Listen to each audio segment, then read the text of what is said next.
حدیث بتائیں جہاں لکھا ہوا ہے کہ لالہ قدر وہاں جا کے روک گئے. سوال کیا کریں؟ بات یہ ہے کہ سنی سنائی بات کا بندہ کریں, صحت کا بندہ کریں, صحت المنتہا ہیڈ کوارٹر جبیل اسلام کا. ٹھیک ہے سوری جی, بالکل ٹھیک ہے. ہاں جی بالکل ٹھیک تو ہے. وہاں پہ بھی رکے تو کس نے کہا کہ رک کے جا کے؟ بات یہ ہے کہ یہ آواز ایک بار ایک آواز آ رہی ہے اور یہ آواز وہ کریٹر دے رہا ہے.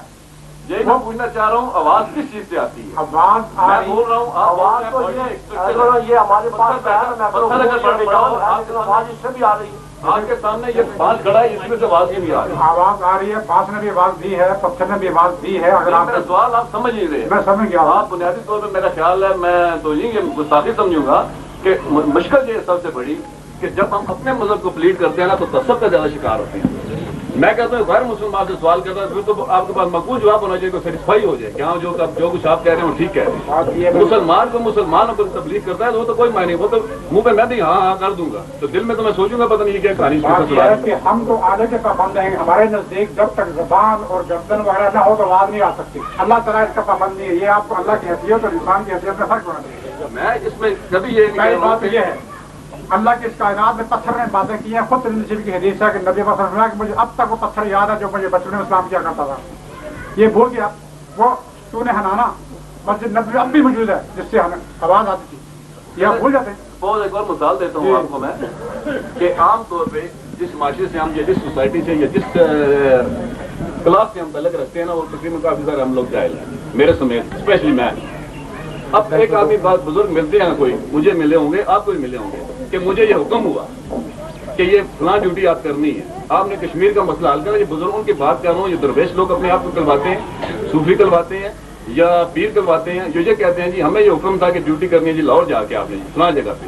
میں یہ کہتا ہوں وہ کون حکم ان کو دیتا ہے اور کس طرح دیتا ہے کہ تم جاؤ وہاں؟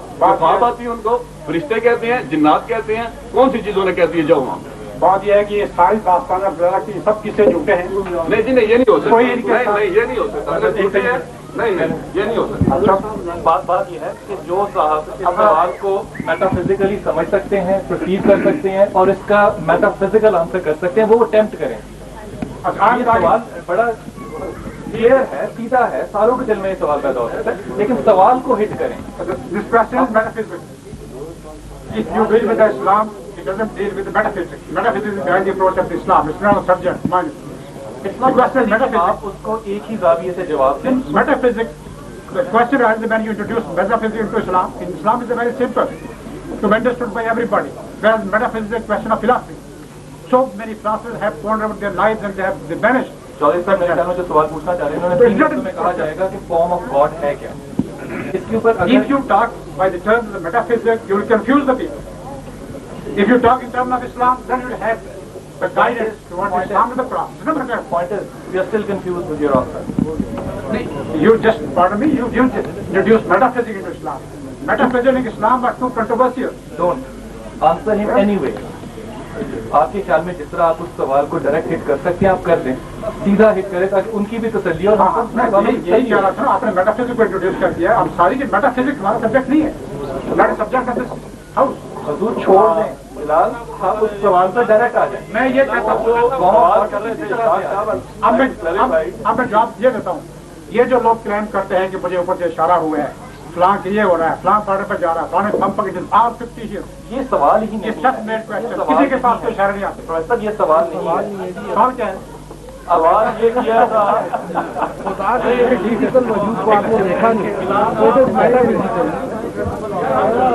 آپ میری بات سن لیں. میں سوال جو انہوں نے کیا نا اشفاق صاحب نے, اٹ از ویری سمپل.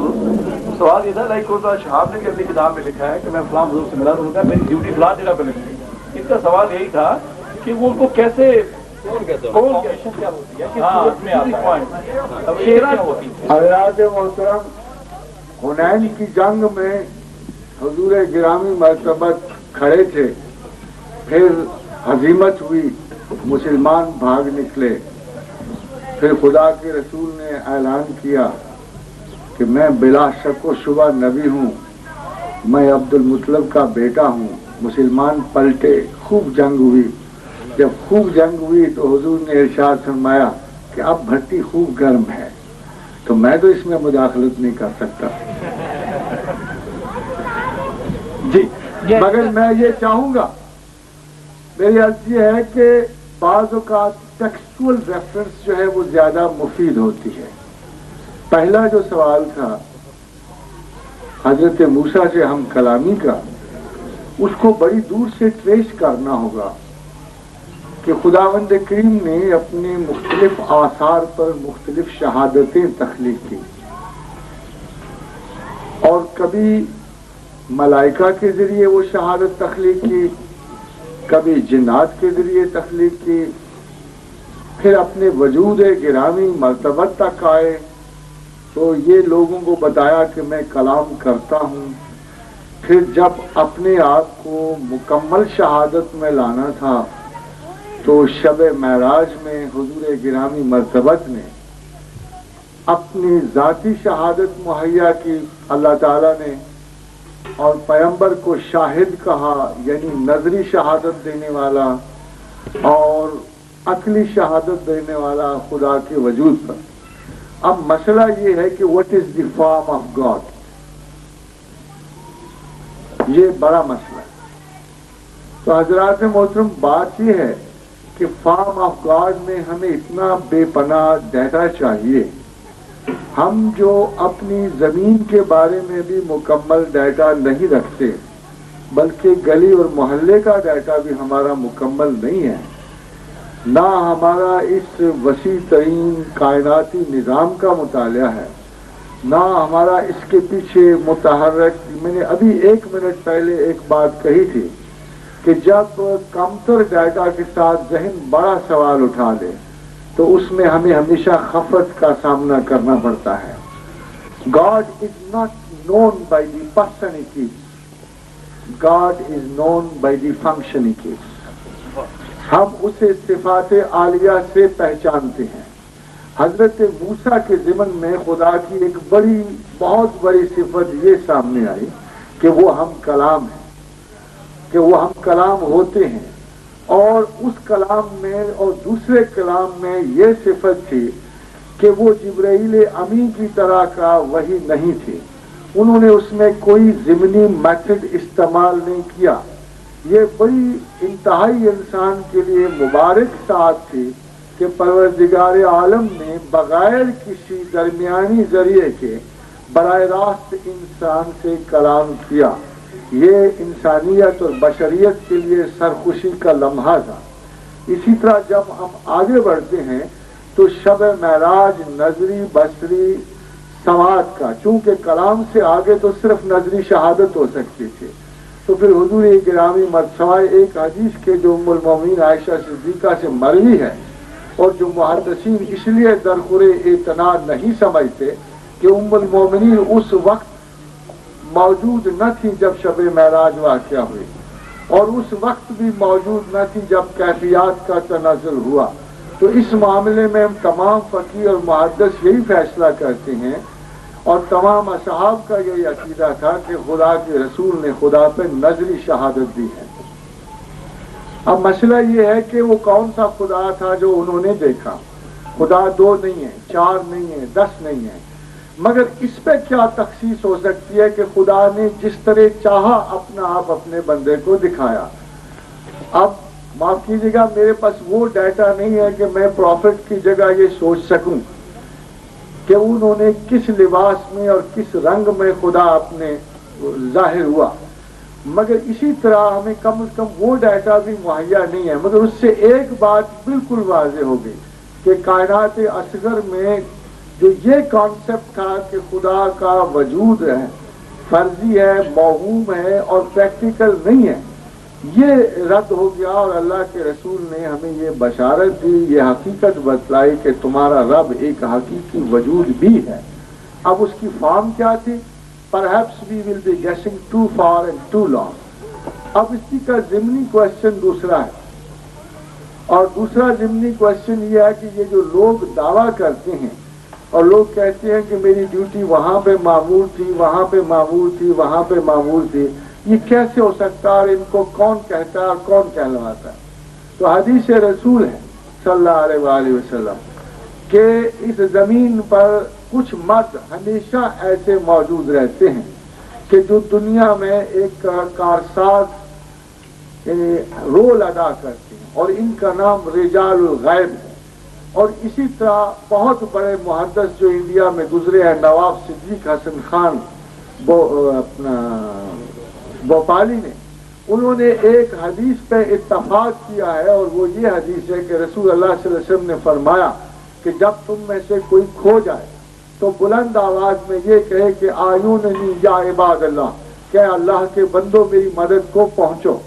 اور نواب صدیق حسن خان جن سے یہ اشرا ہے دیوبند کا اور اہل حدیث کے اسکول کا، ان کا ارشاد یہ ہے کہ میں ایک دفعہ دریائے نرمدا کے پار اتر رہا تھا تو میری بہلی جو ہے وہ پانی میں پھنس گئی اور کوئی طریقہ نہ رہا، تو میں دریا کے پار اترا اور میں نے منہ اس طرف سے پھیر لیا اور بلند آواز میں کہا کہ آیونی یا عباد اللہ.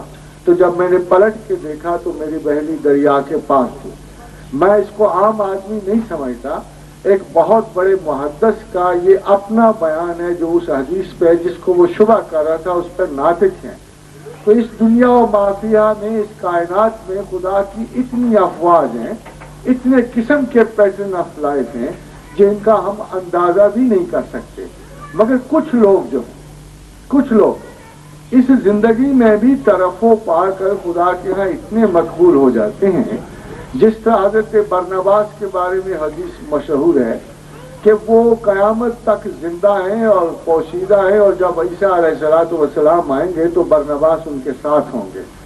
اور اس وادی کا نام دیا ہوا ہے، اور بعد میں حضرت ابوبکر سے حضرت عمر فاروق رضی اللہ تعالی عنہ کی شہادت پہ یہ موجود ہے کہ حضرت عمر نے برنباس سے ملاقات کی اور وہ اس وقت پھر نگاہوں سے اوجھل ہو گئے. اس طرح میرا خیال یہ ہے کہ this is a question of the fourth and fifth dimension.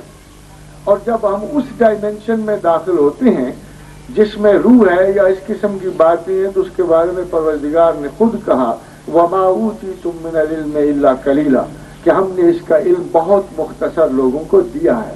کچھ اس وجہ سے بھی کہ ہمارے پاس ایک اور مثال موجود ہے. میں نے ایک پرٹیکولرلی آپ کو مثال کوٹ کر رہا ہوں، ایک ہائی سائیکوٹک کیس کی، کہ میں اس کے کمرے کے اندر تھا اور بیچ میں 4 دیواریں حائل تھیں، اور اس نے مجھے کہا کہ باہر سے ایک شخص میری بات کرتے ہوئے گزر رہا. تو آئی رشڈ آؤٹ آف دی روم، کیونکہ میرا ان باتوں میں کوئی ایسا اعتقاد نہیں ہے، میں ویری آبجیکٹو اینڈ سائنٹیفک مین. میں باہر نکلا تو آئی سا دی مین، اور میں نے اس سے پوچھا ابھی تم میں کیا بات ہو رہی تھی؟ تو اس نے کہا جی وی ور ٹاکنگ اباؤٹ دیٹ. تو آئی واز کنفرم کہ ایک بیماری کی کنسنٹریشن جو ہے، ایک مرض کی کنسنٹریشن جو ہے، یہ ای ایس پی کو ابھار دیتی ہے اور کنسنٹریٹ کر دیتی ہے، یعنی ایکسٹرا سینسری پرسیپشن کو اجاگر کر دیتی ہے.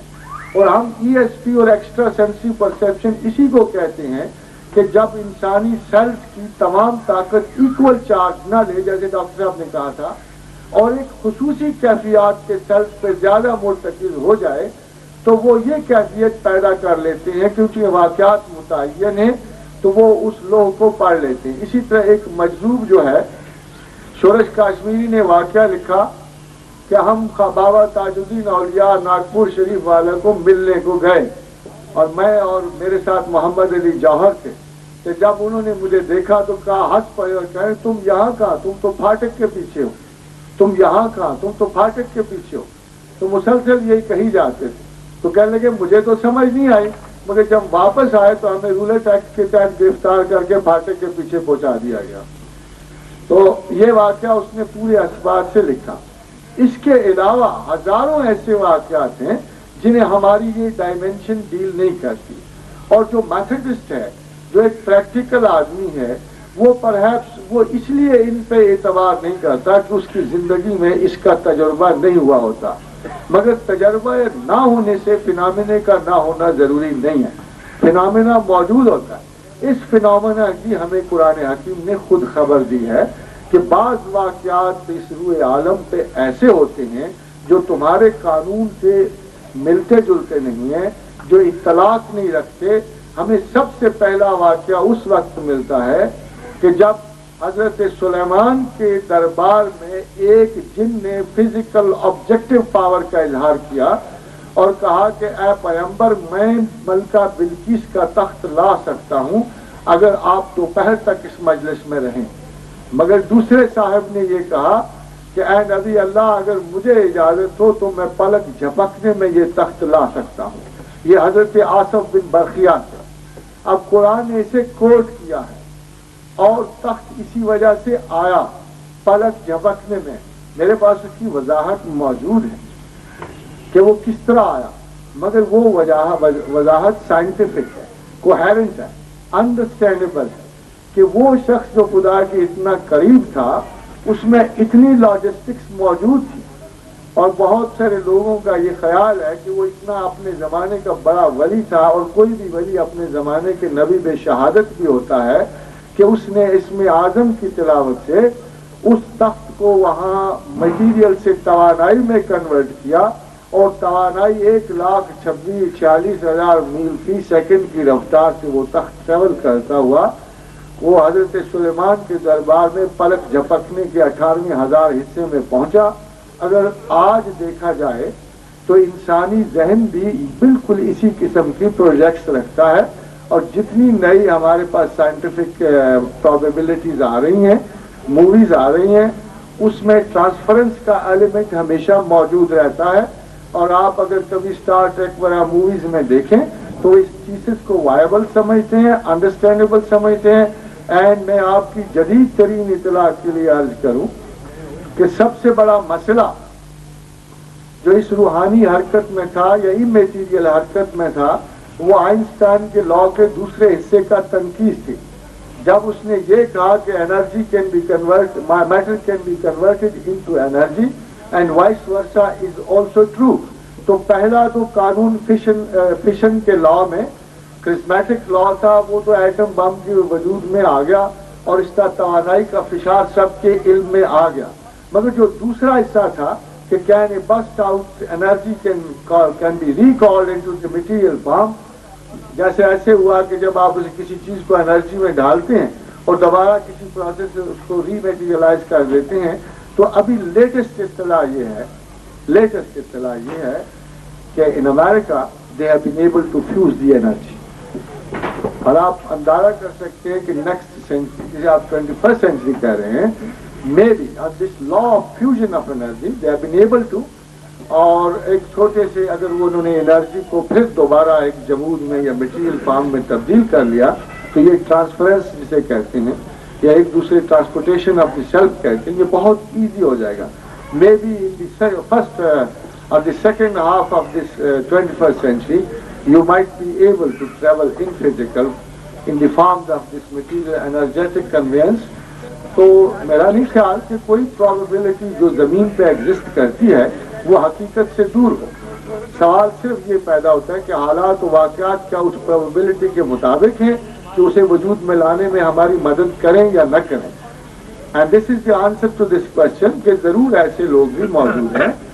ایک سائنٹیفک لا سے، تحقیق سے، جستجو سے وہ مقصد حاصل کرتا ہے، اور دوسرا شاید قرب خداوند سے، عبادت سے، اخلاص سے وہی مطلب حاصل کر سکتا ہے. Both ways are there but one may not be very sound logically to a academician or to a Methodist Musliman, but the other way, but the things are always there. اور یہی فورتھ ڈائمینشن کے واقعات جو ہیں اصحاب کہف میں اور حضرت خضر اور حضرت موسیٰ کے حالات میں ہیں، جس میں ہمیں بار بار بتایا جاتا ہے کہ understanding a thing doesn't mean that thing doesn't exist.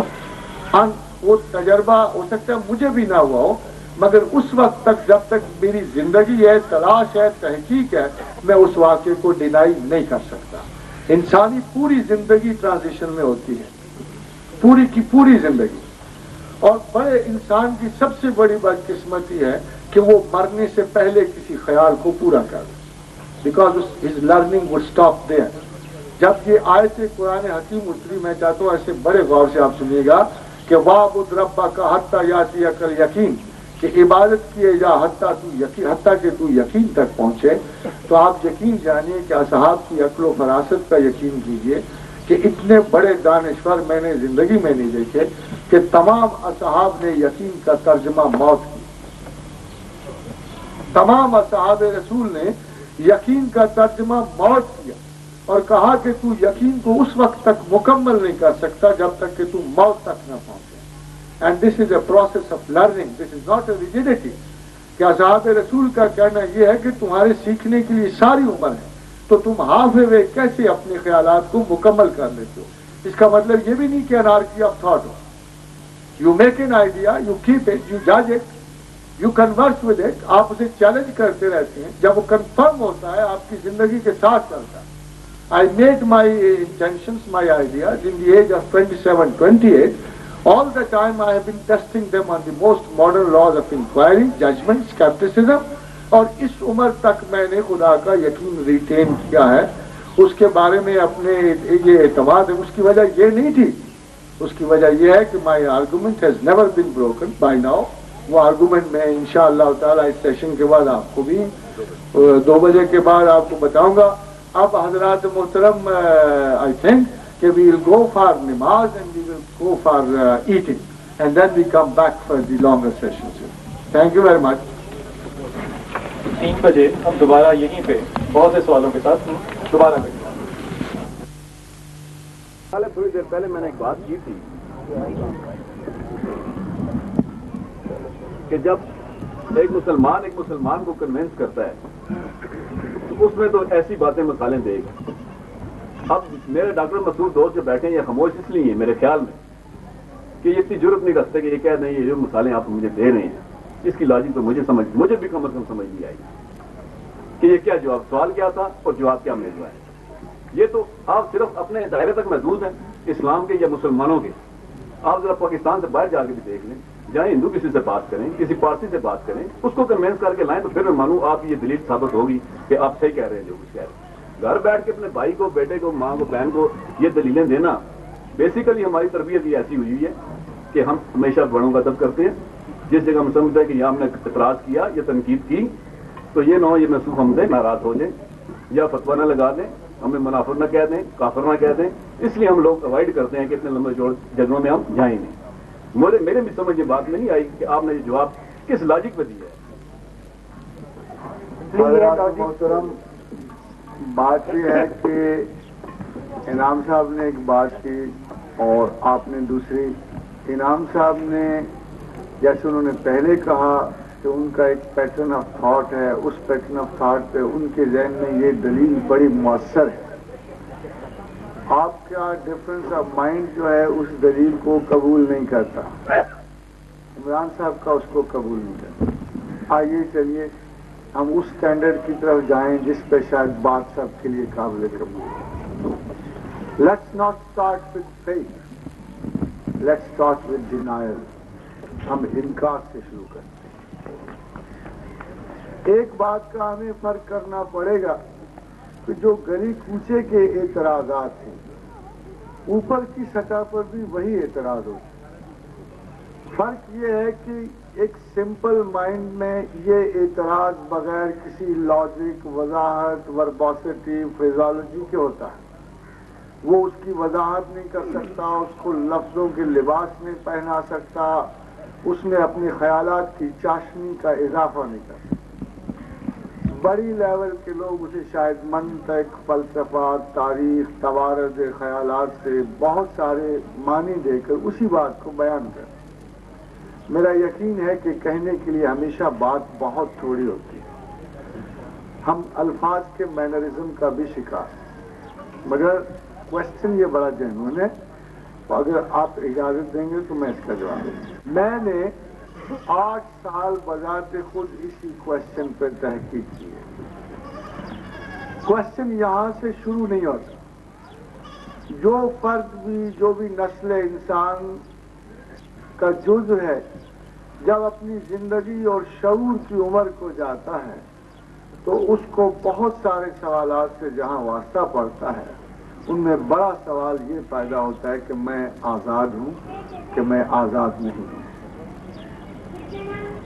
وہ اس لیے سوال پیدا ہوتا ہے کہ اگر خدا ہے تو میں آزاد نہیں ہوں, اور اگر خدا نہیں ہے تو میں آزاد ہوں.